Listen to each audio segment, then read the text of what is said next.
नमस्कार, मी श्रीकांत उमरीकर. आपण पाहतात अॅनलायझर. लाईक करा, शेअर करा, सबस्क्राईब करा. अॅनलायझरचं ॲप डाउनलोड करा. मध्य प्रदेशातील धार येथल्या भोजशाळा या धार्मिक जागेच्या बाबतीतला निकाल इंदोर उच्च न्यायालयाने दिला.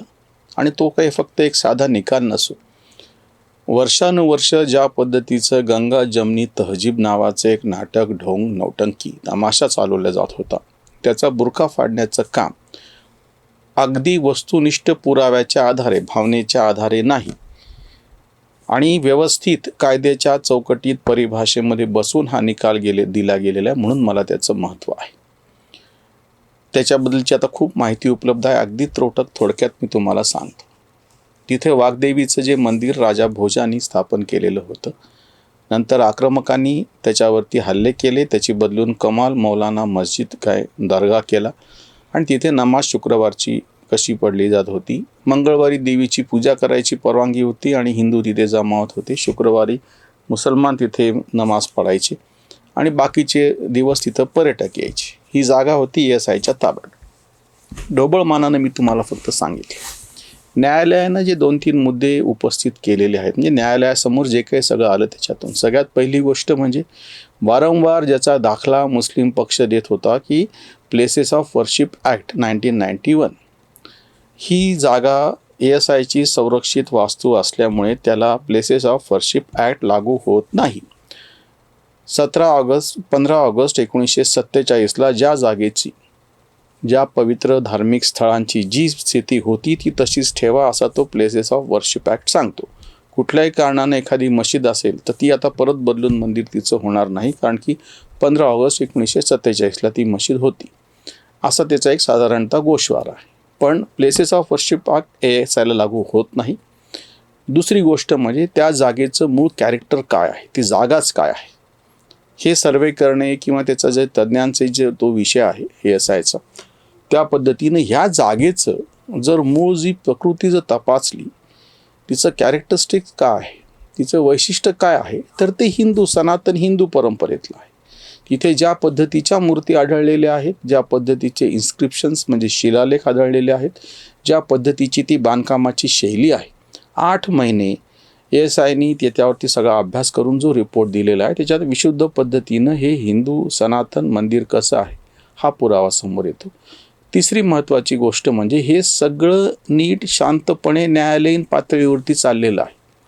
कोणीही कायदा हातात घेतलेला नाही आहे, कोणी तिथे घुसखोरी केलेली नाही आहे, कोणी तिथे जबरदस्ती जाऊन मोडतोड केलेली नाही आहे.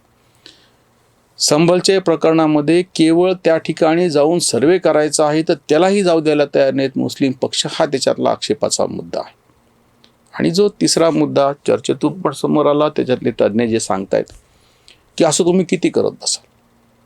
एक बाबरी मस्जिद झालं प्रकरण, अयोध्याचं झालं, दुसरं आता ही आहे, ज्ञानवापी आहे, मथुरा आहे, असं किती करत बसाल, कुठंतरी थांबणार की नाही.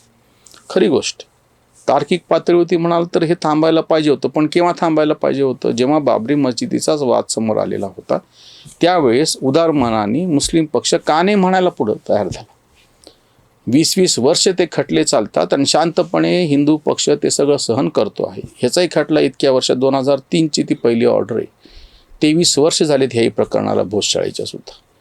वर्षानुवर्षी ही प्रकरणं अडकून पडलेली असतात. समोर चक्क दिसत असताना ज्ञानवापीचं तर कुठल्या पुराव्याची सुद्धा गरज नाही, तो नंदी आहे, बाकीच्या सगळ्या गोष्टी आहे, हे इतकं सगळं समोर दिसत असताना सुद्धा ज्या दुष्ट पद्धतीने, ज्या विकृत मानसिकतेतून सातत्यानं विरोध करणे, इतकंच नाही, ही जी चर्चेतून पुढे आलेली गोष्ट फार भयानक आहे. काही अभ्यासकाने ती मुद्दा मांडलेली आहे की समजा पूर्णपणे मंदिर तोडलं आणि त्या ठिकाणी मशीद केली तरी ते एक वेळ समजू शकत होतं, पण जाणीवपूर्वक हिंदूंचं जे मंदिर तोडलं त्याचे अवशेष ठेवलेले आहेत, जेणेकरून आम्ही तुमचं मंदिर तोडलं हे अपमानास्पद हे वाटत राहावं, त्याची जाणीव होत राहावी. त्या ज्या मथुरेच्या मशिदीच्या पायऱ्यांमध्ये बिंदू माधवाचं जे मूर्ती तिथं पुरलेली आहे त्याच्यावरती पाय देऊन तुम्ही जावं, असं बरं हे सगळे उल्लेख मसेरे आलमगिरीसारख्या औरंगजेबाच्या दरबारी असलेल्या लेखनविसांनी लिहिलेल्या पुस्तकामध्ये, इतिहासकारांनी लिहिलेल्या पुस्तकात नमूद आहे. हे जे सगळं जे सांगितलेलं आहे हे काही कोणी मनानं सांगते असं नाही आहे, हे प्रत्यक्ष त्यांनीच आपण कसे बोधशिकन होतो. आपण कसे गाझी आहोत, आपण कसे इस्लामचे सच्चे पाईक आहोत आणि सगळ्या काफिरांचा कसा आपण नयनाट करण्याचा विडा घेतलेला हे त्यांनीच लिहून ठेवलेले, अभिमानाने सांगितले, अभिमानाने मिरवले. लोकाचं सोडा, पण वेगळा धर्म किंवा वेगळा विचार करतो म्हणून आपल्या सख्या भावाचं मुंडकं कापून तो पापाच्या समोर नेणारा औरंगजेबसारखा क्रूर कर्मा हे लिहून ठेवतोय.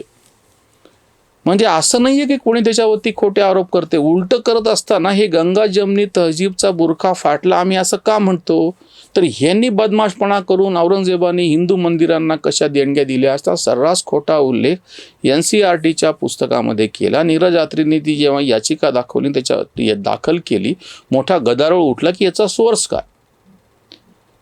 जेव्हा सांगता नाही आला तेव्हा यांनी मनाने ह्या गोष्टी घुसडलेल्या होत्या. औरंगजेबाने कुठल्याही मंदिरांना देणग्या दिलेल्या नाही हे जेव्हा सिद्ध झालं, तेव्हा यांचा सोकॉल्ड गंगा जमनी तहजीबचा बुरखा तेव्हापासूनच फाटायला सुरुवात झालेली होती.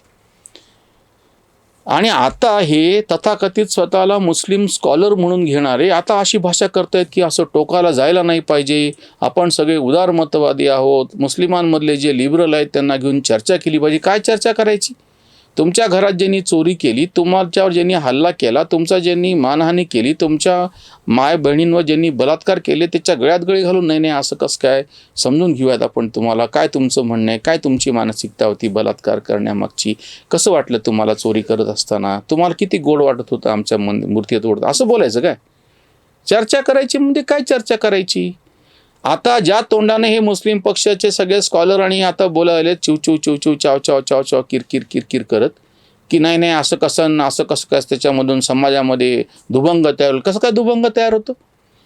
माझं मंदिर होतं, माझी मूर्ती होती, तुम्ही घुसलात, तुम्ही तोडफोड केली आणि मी ज्या विचारलं तर लगेच अस्वस्थता निर्माण होते.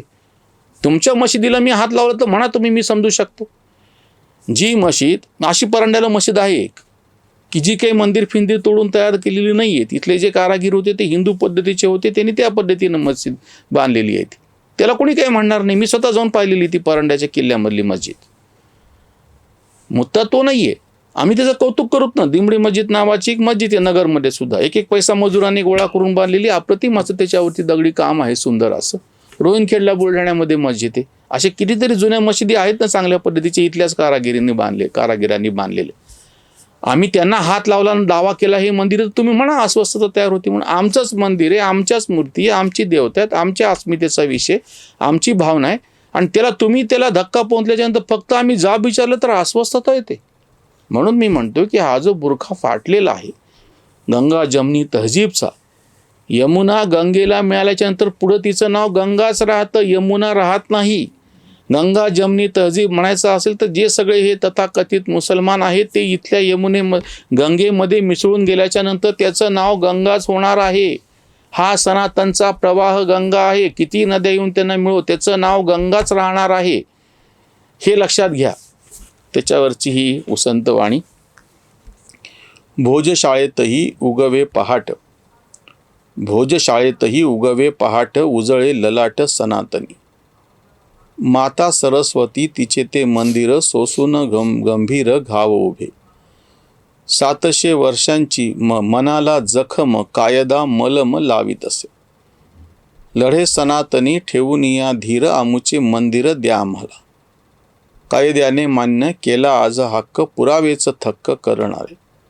घर वापसी या पवित्र स्थळाच्या, मिटवा छळाच्या खुणा साऱ्या.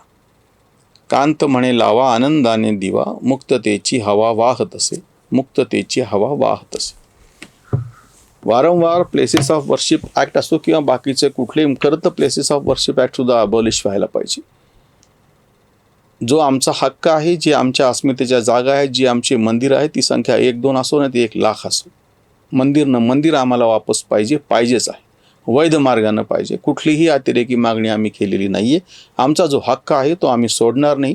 गंगा जमनी तहजीब ज्यांना म्हणायचे असेल त्यांनी त्या जमनी त्या सगळ्या जमनींनी गंगेमध्ये सामील व्हावं, स्वतःला गंगा म्हणून घ्यावं, तोच त्यांना मोक्ष आहे. इथेच थांबूयात. धन्यवाद. स्वधर्म जागृतीचा विधायक बुरुज,